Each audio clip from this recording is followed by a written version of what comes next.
What's up everyone and welcome back to my channel. In this video is going to be an exciting vlog because it's been many years since I came back to Kuala Lumpur.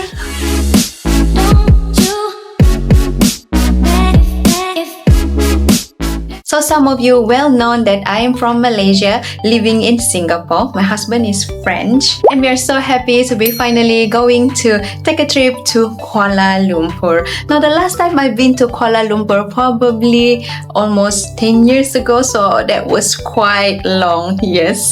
So I'm gonna show you guys our one-day trip in Kuala Lumpur. Our stay there was actually for 4 days, 3 nights, but it's gonna be a long thing to bring.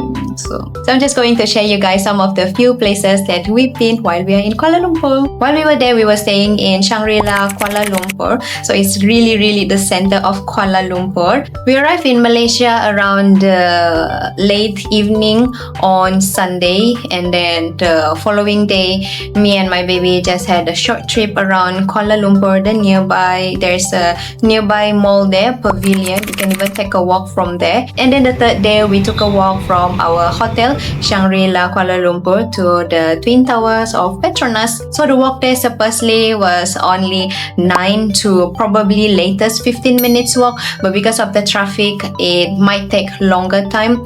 So we had an incident while we were in the situation there. I didn't manage to take a lot of picture and videos during the traffic hours because it's quite congested and it can be quite busy. So I just want to be aware about the situation because we are taking our toddler by the stroller and walking in KL, and it's been many years I haven't been there, and most of the time when I have a stroll in KL was with a car, so never really marching to where I wanted to go. So this is also quite like a first time for me to really looking around Kuala Lumpur. Mind you, I'm from Malaysia, but I am from Sabah, so the east of Malaysia. So as I was saying, the traffic was quite congested and busy during the morning hour, the morning rush, usually around the weekdays because people are going to their workplaces. So this is a tip from me to you guys.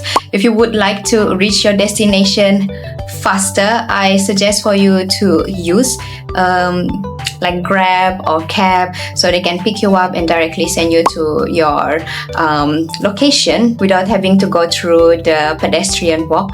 Because when we tried the pedestrian walk, I really forgot that the pedestrian walk there is not like in Singapore. In Singapore, it's so easy. The traffic light is there and you just follow according to what the traffic light is showing you, is instructing you. But in Malaysia, in KL, during the rush hour, no, you have to follow the traffic policeman. I find that it's a little bit dangerous also because when we were allowed to walk from the point A to point B, the car was still driving even though the pedestrian walk is green. It's about 2 times when the pedestrian walk turns green, but then we were not allowed to walk. And then after the third green light for pedestrian, we were allowed to walk. But then the pedestrian traffic duration, it was only 15 seconds. With a stroller, we can only walk up to the center of the traffic. So we were at point A to point B, and there's like some kind like a beam in between the traffic light, and we were stuck in the middle of the beam right there. So in my opinion, if we are really allowed to walk straight ahead, since we are allowed to walk, we should be allowed to walk directly from the A to B. But instead, we were stopped in the middle of the road. So it's so dangerous. And because of this, we have to wait for another 20 minutes in the middle of the road. Some of the cars are quite close to where we were standing, especially with our stroller, our baby stroller. Some of them, it was like few inches away that can hit her, so we have to be careful where we place her. We have to hold her so tightly. So throughout the 20 minutes we were so scared if I'm not cursing or hoping anything bad will happen, but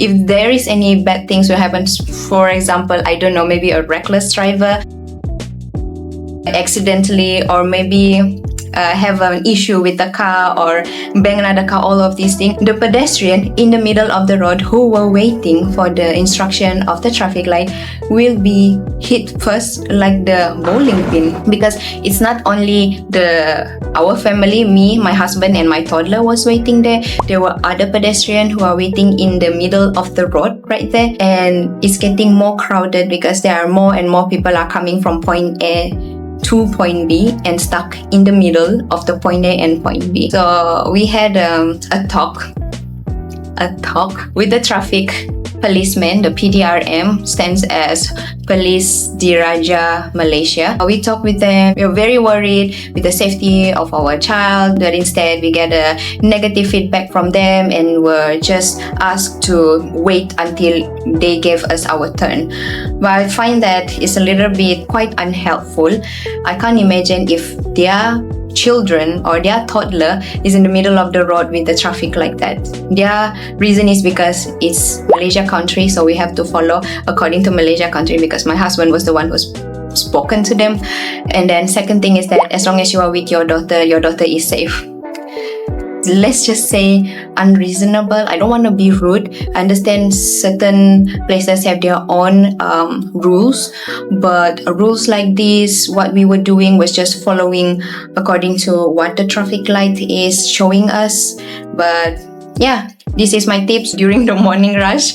Follow how the traffic man, the PDRM traffic is instructing you. And if you don't want to go through with this trouble with the traffic and so on, just take a cab. So after we were waiting the 20 minutes and had a talk with the policeman, about 5 minutes later, they stopped the car even though it's green light for the car and it's red light for the pedestrian traffic light.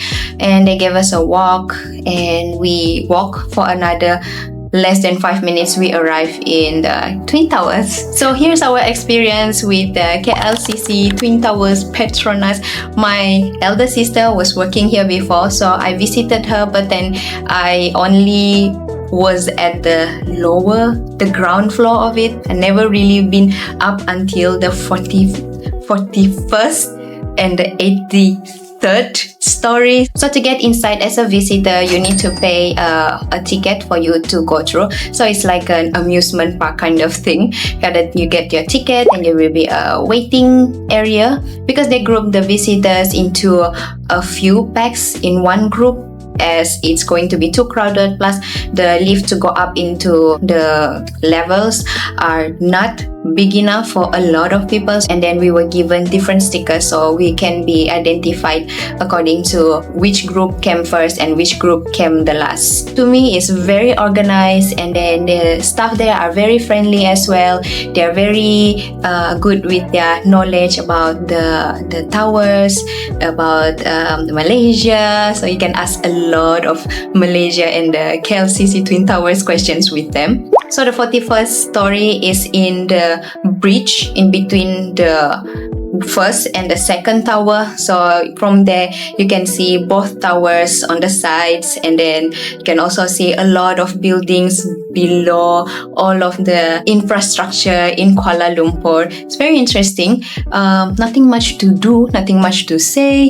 It's just for you to experience how to be in the Twin Towers, and also to take nice pictures with your friends, family, and even take videos, of course. For the one inside the bridge in between the two towers, they gave us for around 5 or 10 minutes if I'm not mistaken. I can't really remember exactly, but around that time. And then afterwards we were brought to the 83rd story, where we are at the most top where we can visit, because there are another 1 or 2 stories above us, but it's only for maintenance purposes only. So that's why we were only brought up to the 83rd story. So from there you can see from the tip of the KLCC tower just in front of you until the bottom. I always find that the KLCC Twin Towers looks like corn, don't you think? But anyway, we took some pictures and some videos, obviously, and my toddler was enjoying the visit as well. She doesn't seem to be bothered with the height, because toddler, I guess.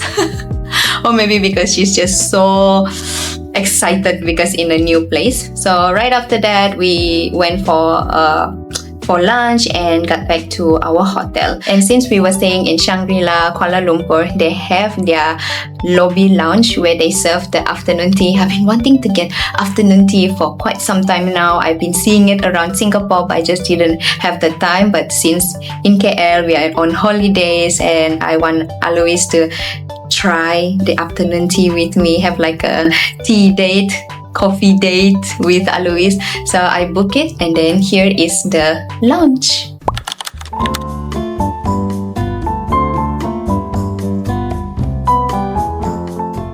The lobby lounge in Shangri-La, Kuala Lumpur is very family friendly. The staffs are very nice too. They are treating you with a lot of respects and with a lot of smiles. So in the lounge, it's not only according to the menu what they are serving in the lobby lounge, but you can also look around that there are others like assorted dessert you can choose.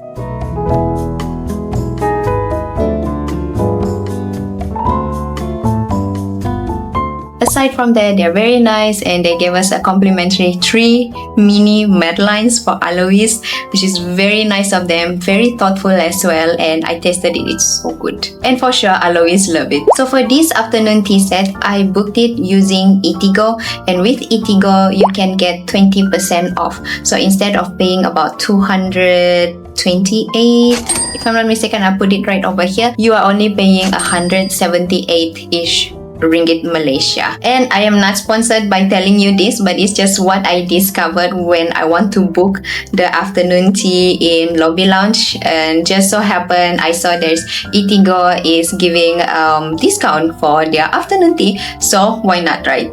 So you guys, when you want to book your afternoon tea in Shangri-La, please make sure that you book via Eatigo and you can get a 20% discount.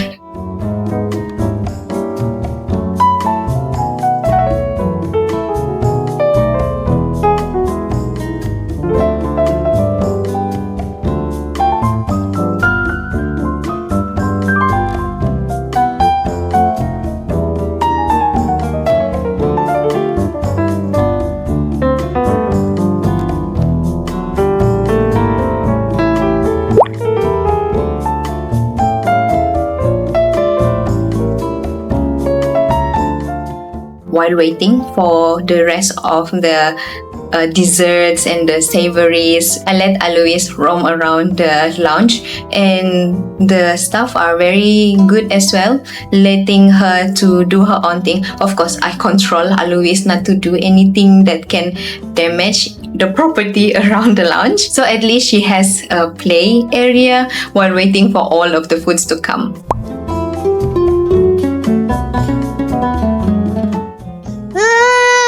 Okay. Let's see what we can have here.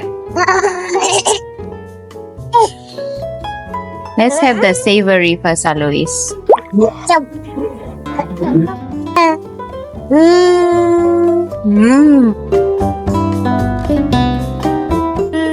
Which one?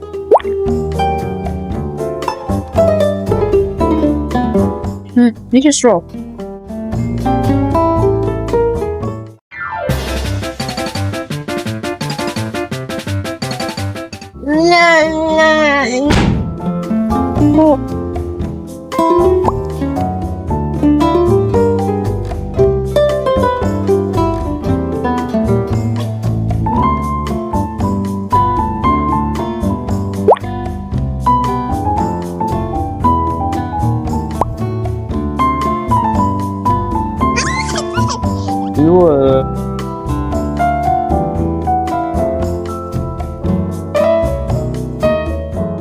And yeah, the setting is very elegant, suits with the surrounding of the lounge. So among all of the savories, I have 2 favorites.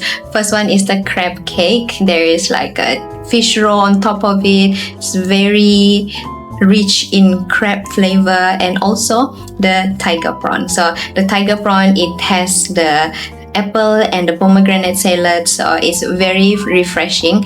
And then with the additional of the chocolate nibs, it's just adding a little bit of texture and different flavor. It's actually just enhancing all of the flavors. I'm not really a fan of the empanada, the chicken empanada. It tastes like tuna to me, but after reading the menu again, it's actually a chicken. So, but it's not spicy, so I can share it with Alois. The cured trout is actually nice. I thought it was salmon actually, but after reading the menu again, and I found that it's actually a trout. So the scones were very soft and buttery. My sister is very good with scones. She's making a business out of scones. Her scones are very, very tasty. Under Beverly Patisserie, I can share her Instagram account right here. And I've been wanting to eat scones for forever, a good scones, because the only good scones I have been able to try is from my sister. So another one like this can feed my craving, and it's so good together with an unsalted butter plus with the whipping cream and the raspberry. So good. And I shared with Alois, of course, she loves it. She eats anything that is rich in flavor. But actually she eats anything right now. So yeah, good. You can share this with your toddler or children when you brought them for the afternoon tea.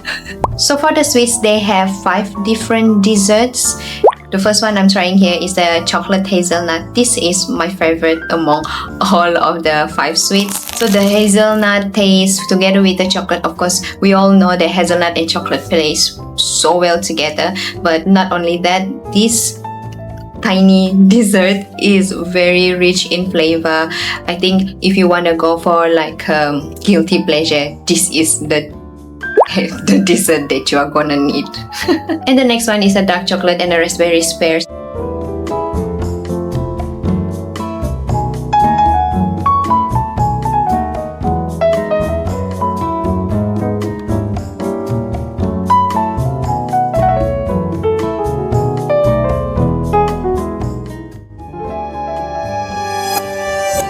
The raspberry taste is quite bland. So the other 3 desserts, I didn't manage to taste them because I was so full already. So we took it back to our hotel room and enjoyed it afterwards. So upon trying all of these 3 leftover desserts, apparently it's quite bland as well. The first one is the rose. I'm not really a fan of a rose flavor, but I can eat them. Tastes like artificial rose flavor, too intense. That's just overpowering inside the mouth. The passion fruit was okay, but you don't really taste the passion fruit. Like I said, it's quite bland. Mostly you can taste the chocolate. And the last one is the caramel cake. If not caramel layered cake, is only too sweet. The only thing I can taste is just sweet in my mouth. No, not really a flavor. So the other 3 are not really worth the trying, I think. But the rest of it, the environment, the atmosphere and the experience to have the afternoon tea in the lobby lounge is very good. If you don't want an afternoon tea, you can just be there and just enjoy your books with some tea and assorted desserts from their open table. And after the night has come, we of course getting ready for our dinner. We were actually looking for one of their restaurants. It's like an American steak restaurant, but my husband was thinking, I think Jenny, you would prefer to go for a Japanese restaurant, because inside the hotel there are 3 kinds of restaurants. An American steak restaurant, Zipangu, if I'm not mistaken, there's a Japanese, and then a Chinese restaurant. So my husband said, okay, we'll go for a Japanese restaurant because you would love this.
Forgot a little bit overdone.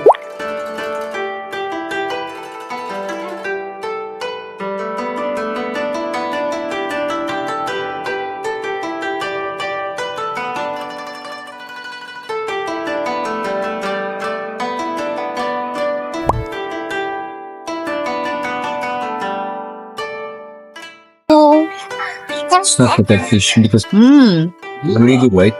It goes inside your sense of smell, like.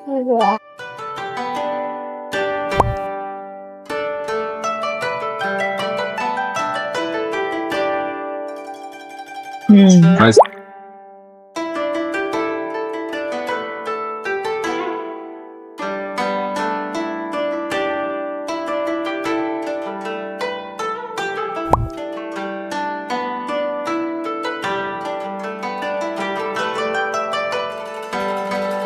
So smooth.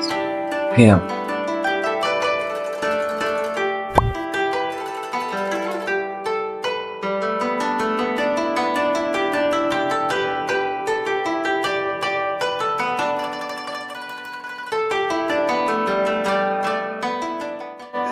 This tuna is also melting in the mouth. Yeah, it's really nice. Very fresh. That doesn't have a like heavy fishy scent.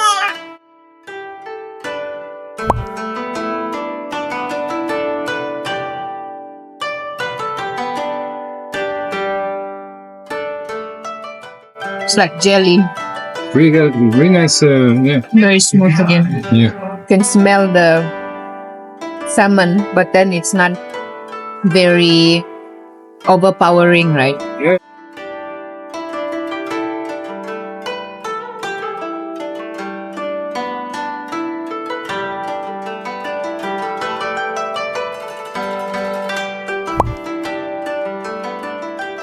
So my favorite sashimi in the assorted sashimi set is of course, the salmon, the scallop, as well as the butterfish. Oh my god, that was actually the first time I had a butterfish, and it literally just melts in the mouth.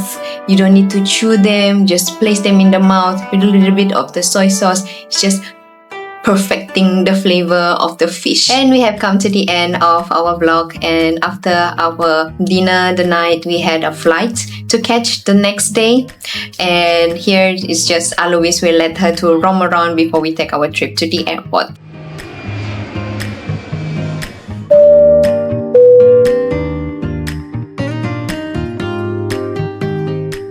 Thank you everyone for watching my vlog. I know I didn't share a lot of local foods and local areas in KL. There's only because one, I have a toddler, and second is because our trip was quite short. So we only plan to just really enjoy what is nearby around us, what is inside the hotel. So at least you guys know what is good in Shangri-La, Kuala Lumpur. Do let me know in the comments down below if you stayed in Shangri-La, Kuala Lumpur before. How was your experience? How do you like it? How convenient is it for you to move around, to go around the area while staying in Shangri-La? I would love to know. And if you guys would like to watch more of my traveling vlog, do subscribe and hit the notification bell so you'll be notified whenever I upload a new vlogging video. And you guys can take some info from here, and I would be happy to make more for you guys. And thank you again everyone for watching and subscribing my channel. I talk to you and see you guys again next time. Bye!